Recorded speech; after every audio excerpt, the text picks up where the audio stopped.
আসসালামু আলাইকুম রহমতুল্লাহি অবরকাতুহু। সম্মানিত দর্শক, নিষিদ্ধ ঘোষিত ছাত্রলীগ অথবা রাজনৈতিক কর্মকাণ্ড স্থগিত হওয়া আওয়ামী লীগ, এ দুটো সংগঠনের যে কার্যক্রম এবং এ দুটো সংগঠনকে নিয়ে সাধারণের যে আলোচনা কোনো অবস্থাতেই বাদ দেওয়া যাচ্ছে না। ঘুরে ফিরে আওয়ামী লীগ, ঘুরে ফিরে ছাত্রলীগ, ঘুরে ফিরে শেখ হাসিনা বারবার শুধু সামনে চলে এসেছে। দেশে, দেশের বাইরে, সর্বত্রই আওয়ামী লীগ যেভাবে তাদের নিজেদের ঢোল বাজানোর জন্য তারা সর্বোচ্চ চেষ্টা চালিয়ে যাচ্ছে এবং যেভাবে আওয়ামী লীগের লোকজন তারা অনেকটা আন্তর্জাতিক রাজনীতি শুরু করেছে, এটা নিকট অতীতে বাংলাদেশে কেউ তো করেনি, অন্য কেউ করেনি। এখন দল বেঁধে লোক, এদের এত টাকা, আওয়ামী লীগের এত টাকা, লন্ডন থেকে দল বেঁধে একেবারে বলতে গেলে প্লেন চার্টার করে 100, 200, 300, 500, 1000 লোক কলকাতাতে এসে তারা মিটিং করছে, 10 দিন 15 দিন পিকনিক করছে, তারপরে আবার সেখান থেকে তারা চলে যাচ্ছে লন্ডনে। লন্ডন থেকে তারা দল বেঁধে চলে যাচ্ছে প্যারিসে। এর কারণ হলো সেখানে আওয়ামী লীগের সম্মেলন করতে হবে। প্যারিসে গিয়ে তারা আইফেল টাওয়ারের নিচে বসে বিএনপিকে গালাগাল করছে, ডক্টর মোহাম্মদ ইউনূসকে গালাগাল করছে, পিনাকিকে গালাগাল করছে, চ্যালেঞ্জ দিচ্ছে। আবার সেখান থেকে তারা দল বেঁধে শত শত লোক চলে যাচ্ছে ব্রাসেলসে, ব্রাসেলস থেকে চলে যাচ্ছে নিউ ইয়র্কে থেকে চলে যাচ্ছে ওয়াশিংটনে, এবং পুরো নিউ ইয়র্কে তারা যে তাণ্ডব চালাচ্ছে জ্যামাইকাতে, তারপর সেই নিউ ইয়র্কের যে বাংলাদেশ কনসুলেট অফিস রয়েছে সেখানে,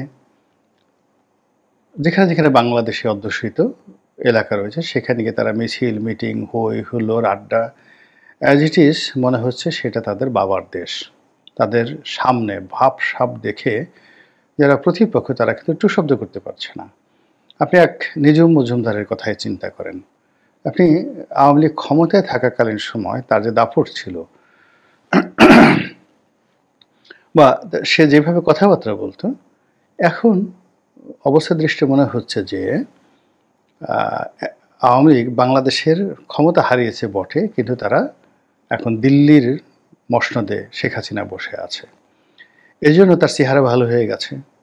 তিনি পকেটে হাত দিয়ে কথাবার্তা বলছেন এবং প্রতিপক্ষকে যেভাবে খিস্তি খাওড় করে অনেকটা শুদ্ধ ভাষায় তিনি যেভাবে গালাগাল দিচ্ছেন, এটা মানে আমি খুব আশ্চর্য হয়ে যাই। এর কারণ হলো আওয়ামী লীগ জমানাতে তিনি মেজাজ হারিয়ে ফেলতেন, তিনি অনেকটা সেফুদা প্রকৃতির ভাষা ব্যবহার করে প্রতিপক্ষকে ঘায়েল করতেন, কিন্তু এখন সেটা তিনি করছেন না।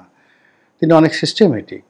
ইট মিনস যে আওয়ামী লীগের যারা নেতাকর্মী রয়েছেন তারা সবাই আশাবাদী, তাদের সামনে আশা আছে এবং তাদের আত্মবিশ্বাস এখন তুঙ্গে। আমি নিজুম মজুমদারকে উদাহরণ হিসেবে দিলাম। আপনি যদি মহিবুল হাসান চৌধুরীর কথা চিন্তা করেন, আপনি যদি সমর রেজাউল করিম সাবেক মন্ত্রী তার কথা চিন্তা করেন, তারপরে অন্যান্য যারা সামাজিক মাধ্যমে আসছেন, আমি তো কারোর মধ্যেই কোনো লক্ষণই দেখছি না। অবস্থা দৃষ্টি মনে হচ্ছে যে এরা যে বাংলাদেশ থেকে চলে গেছেন বা তাদের যে ক্ষমতা চলে গেছে এবং তারা যে আগামীতে আসতে পারবেন না, আগামীতে বিএনপি ক্ষমতায় আসবে, জামাত ক্ষমতায় আসবে, ডক্টর মোহাম্মদ ইউনূস 50 বছর থাকবে, এটা আওয়ামী লীগের নেতাকর্মীদের লক্ষণ দেখে একেবারে বোঝা যাচ্ছে না। দ্বিতীয়ত, যিনি এখানে প্রধান ব্যক্তি শেখ হাসিনা, ও মাই গড, শেখ হাসিনার বুদ্ধি বেড়ে গেছে। উনি যখন শেষমেশ ক্ষমতার একটি বছর অর্থাৎ 2024 সনটি, আমার কাছে মনে হয়েছে যে ওনার রাজনৈতিক জীবনের সবচাইতে যে রং সিদ্ধান্তগুলো ওই সময়টাতে তিনি নিয়েছেন এবং ওই সময়টি তার কথাবার্তা, তার আচরণ, তার ড্রেস কোড, কোনো কিছুর মধ্যে ধারাবাহিকতা ছিল না। কিন্তু এখন যেটা মনে হচ্ছে, অবস্থার দৃষ্টি মনে হচ্ছে যে তার বয়স এখন 35-40 হয়ে গেছে, মানে অর্ধেক হয়ে গেছে তার বয়স। তার যে প্রাণশক্তি, সেই প্রাণশক্তি দেখে মনে হচ্ছে যে তিনি তরতাজা যুবতী। 2 নম্বর হলো তার কণ্ঠের যে দৃঢ়তা, এটার মধ্যে কোনো বুড়া মানুষের কোনো লক্ষণ নেই। তিনি 80 বছর বা 79 বছরে এবছর পা দিলেন। ৭৯ বছর বয়সে সাধারণত নারী এবং পুরুষ সকলেরই গলা কাঁপতে থাকে। আপনি ধরুন এই যে আমার বয়স প্রায় ৬০ বছর। তো আমার একটু পরপর এই যে কাশি আসছে, গলা ভারী হয়ে যাচ্ছে। কথা বলতে গিয়ে পানি খাওয়া উচিত, কিন্তু যেহেতু ভিডিওতে দেরি হবে যেন আমি পানি না খেয়ে এই যে গলার মধ্যে যে কফ জমছে এটা ঢোক চেপে তারপরে শেষে পরিস্থিতি সামাল দেওয়ার চেষ্টা করছি। কিন্তু শেখ হাসিনা যখন কথা বলছেন ৮০ বছর বয়সে বা ৭৯ বছর বয়সে, আপনি দেখুন যে তিনি একটি হাসি দিচ্ছেন না, একটি কাশি দিচ্ছেন না, এবং তার কণ্ঠ যে পর্যায়ে চলে আসছে মনে হয় যেন যুবতী কোনো রমণী সিংহাসনে বসে কথা বলছেন, অনেকটা রানী এলিজাবেথের মতো অথবা সুলতানা রাজিয়ার মতো একটা ভাবসাব নিয়ে তিনি কথাবার্তা বলছেন এবং অ্যাজ ইট ইজ সিদ্ধান্ত দিচ্ছেন যে কালকে ওকে ধরবো, পরশুদিন তাকে মারবো, তারপরে জেলে ঢুকাবো, ওকে ডলা দেব, ওকে ছ্যাঁচা দেব, ওকে গুঁতো দেব, এবং সব মিলিয়ে তিনি তার নেতাকর্মীদেরকে এতটা উজ্জীবিত করে রাখছেন যে মানে এরা মনেই করছে না যে তারা ক্ষমতায় নেই। এই গেল আওয়ামী লীগের অবস্থা। তারা এখন বলতে গেলে একটা আন্তর্জাতিক দলে পরিণত হয়ে গেছে। তাদের জন্য ঢাকা বরং অনেকটা কি বলবো, মানে ঢাকাটা তো তারা দাপিয়ে বেড়াচ্ছে। পুরোটা পাড়া মহল্লা থেকে শুরু করে হোটেল মোটেল ম্যাচ থেকে শুরু করে ঢাকা শহরে এই মুহূর্তে সারা বাংলাদেশ থেকে আওয়ামী লীগের যে নেতাকর্মী যারা ঢাকাতে আশ্রয় নিয়েছে এদের সংখ্যা কম করে হলেও ৩০ থেকে ৪০ লাখ, একটুও কম হবে না। কয়জনকে গ্রেপ্তার করবেন, কয়জনকে আপনি কয়জনের তথ্য পুলিশের কাছে দেবেন? গ্রামের এই মুহূর্তে যে আপনি আদমশুমারি করেন এবং ভোটার যে আইডি কার্ড বা আওয়ামী লীগের লোকজনের নামে যে সকল সিম কার্ড বরাদ্দ ছিল সেইগুলো দেখেন কিভাবে মুভ করছে। সেই মুভ করার মধ্যে তারা কৌশলগত কারণে যে সকল এলাকাতে আওয়ামী লীগের ক্ষয়ক্ষতি হবে সে সকল এলাকা ছেড়ে দিয়ে তারা ভিন্ন জায়গাতে বড় বড় শহরে, বন্দরে, দুর্গম এলাকাতে তারা আশ্রয় নিচ্ছে এবং বেশিরভাগ লোক ঢাকা শহরে আশ্রয় নিচ্ছে। আর অন্যদিকে সিঙ্গাপুর, ব্যাংকক, সংযুক্ত আরব আমিরাতের দুবাই, মক্কা, মদিনা, দিল্লি, কাশ্মীর, মানে অন্তত বিশ্বের 50টি মেগা সিটি, সেখানে আওয়ামী লীগ তাদের মিলন মেলা বসিয়েছে। টাকার তো অভাব নেই। আমরা যে হিসাব দিচ্ছি সেই অনুযায়ী তারা যদি আগামী 100 বছরের পায়ের উপর পা তুলে জেনারেশন পর জেনারেশন বিদেশে বসে খাওয়া দাওয়া করে, আপনি 15 লক্ষ কোটি টাকা বলছেন যে আওয়ামী লীগ পাচার করেছে। 15 লক্ষ কোটি টাকা যদি আওয়ামী লীগের বিদেশে যারা পালিয়ে আছেন তারা আগামী 100 বছর বসে খান, সুন্দর করে খান, আপনি হিসাব মিলান তো শেষ হয় কি না?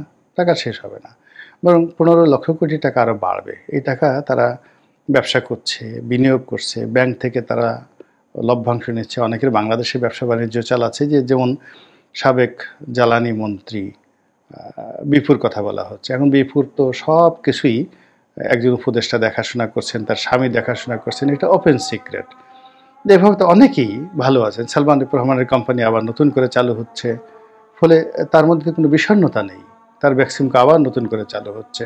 তো এভাবে আওয়ামী লীগের মতো একটা ভিন্ন জায়গাতে অতীতের, মানে তারা বরং ক্ষমতা যখন ছিল এই জুলাই আগস্ট বিপ্লবের ওই সময়টিতে তাদের যে দুরবস্থা ছিল তার চাইতে এখন তারা আরও 100 গুণ ভালো আছে। এটা গেল আওয়ামী লীগের ঘটনা। দ্বিতীয়ত ডক্টর মোহাম্মদ ইউনূস তিনি কেমন আছেন? আপনি যদি তার চেহারার দিকে তাকান, চুলের দিকে তাকান, পোশাকের দিকে তাকান, তাহলে দেখবেন গত 6 মাস আগে তিনি যেমন ছিলেন তার চাইতে এখন অসুস্থ হয়ে পড়েছেন। তার আশেপাশে যারা লোকজন আছে হাতে গোনা 2-1 জন ছাড়া, আসিফ মাহমুদ, সজীব ভুঁইয়া, তারপরে আর কার, মাহফুজ যিনি আছেন তথ্যমন্ত্রী, এই দুজনের মোটামুটি একটা ব্যালেন্স সুন্দর চেহারা আছে। আর বাকি সবার চেহারা কিন্তু রীতিমতো নষ্ট হয়ে গেছে।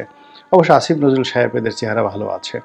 তো যাই হোক, বেশিরভাগ যারা ডক্টর মোহাম্মদ ইউনূসের ঘনিষ্ঠজন তারা হতাশা, রোগ, শোক, এর মধ্যে ধরেন স্বাস্থ্যমন্ত্রী নূরজাহান বেগম তিনি কয়েকবার দেশের বাইরে গেছেন স্বাস্থ্য পরীক্ষার জন্য। তো তারা আসলে ভালো নেই। এবার বিএনপির দিকে তাকান, জামাতের দিকে তাকান।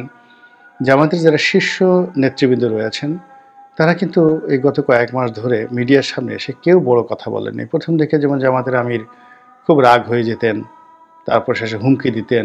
একবার তিনি বলছেন বাম হাত দিয়ে টান দিয়ে জিহ্বা ছিঁড়ে ফেলবো, এসব ধরনের কথাবার্তা তিনি এখন বলছেন না, বরং উল্টো বিএনপিকে মোকাবেলা করতে গিয়ে স্ট্রেস নিতে না পেরে তিনি যেভাবে মঞ্চে ওই যে অসুস্থ হয়ে পড়েছেন, ওই অসুস্থ হওয়ার পর এখন পর্যন্ত জনসম্মুখে এসে বড় কোনো পাবলিক মিটিং তিনি এখন পর্যন্ত করেননি।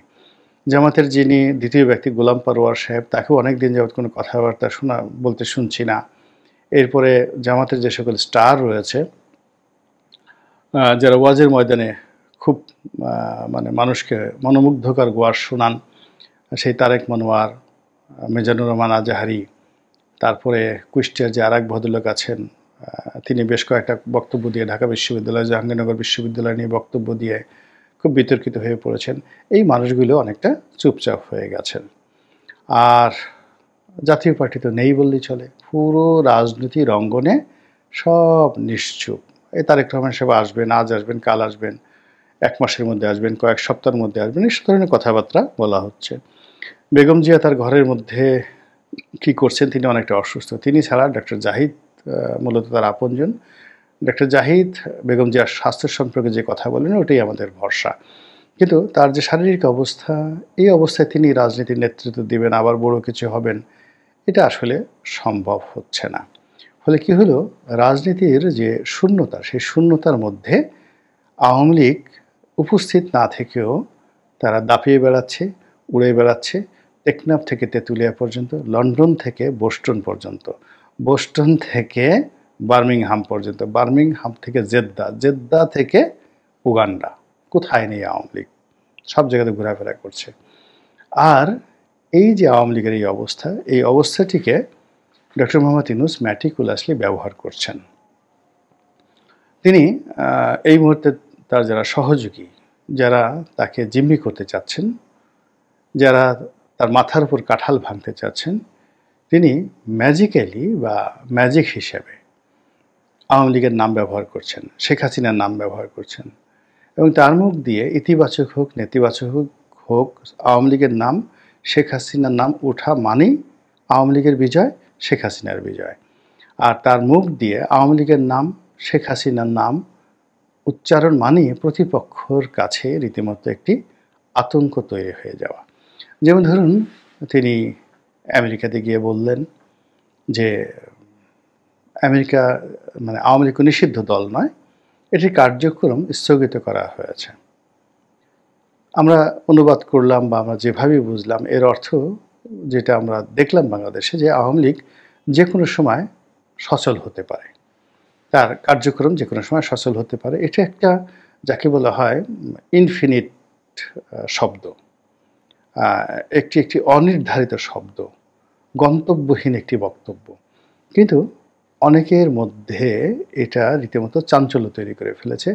জামাতের নেতৃবৃন্দ তো রীতিমতো ধৈর্য হারিয়ে ফেলেছে। তারা এই কথা বলার জন্য ডক্টর মোহাম্মদ ইউনূসকে খুবই নিষ্ঠুর ভাষায় সমালোচনা করেছে।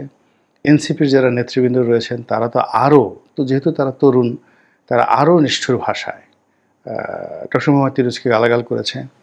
অন্যদিকে যে সকল বিদেশি ইউটিউবার রয়েছে, টোকাই ইউটিউবার, যারা ডক্টর মোহাম্মদ ইউনূস যাদেরকে বিভিন্ন সময় সাহায্য সহযোগিতা করেছেন বলে কথাবার্তা শোনা যাচ্ছে, কিন্তু বেসিক্যালি বাংলাদেশে অনেক লোক, মানে অনেক সংগঠন, 2-4টা সংগঠন, এদেরকে মাসোহারা, মাসে $500, কাউকে হয়তো $1000 এভাবে দিয়ে গত 3-4 বছর যাবৎ যে সকল ফ্রাঙ্ক আইনস্টাইনের দানব তৈরি করে ইউটিউবের মাধ্যমে, ফেসবুকের মাধ্যমে অশ্লীলতা, অশ্রাব্যতা ছড়িয়ে মনে করেছিলেন যে রাজনীতিতে তারা খুব শাইন করেছে।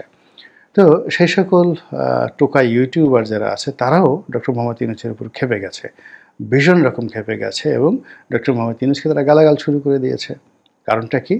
তিনি ওই বিদেশের মাটিতে গিয়ে আওয়ামী লীগ সম্পর্কে যে কথা বলেছেন, সেটাকে তারা হজম করতে পারেনি।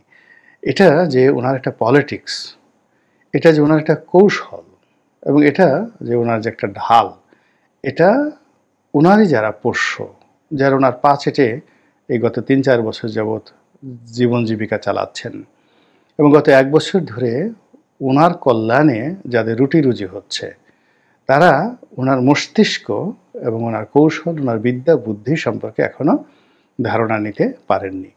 তিনি মেহেদী অর্থাৎ হাসান, যিনি সাংবাদিক, তার সঙ্গে যত কথাই বলুক না কেন, ওটা আসল কথা নয়। আসল কথা হলো যেটা আসিফ নজরুল সাহেব বলেছেন, যেটা ওনার প্রেস সেক্রেটারি শফিক সাহেব বলেছেন, সেটা হলো আওয়ামী লীগ একটা চোরচুট্টার দল। চোরচুট্টার দল।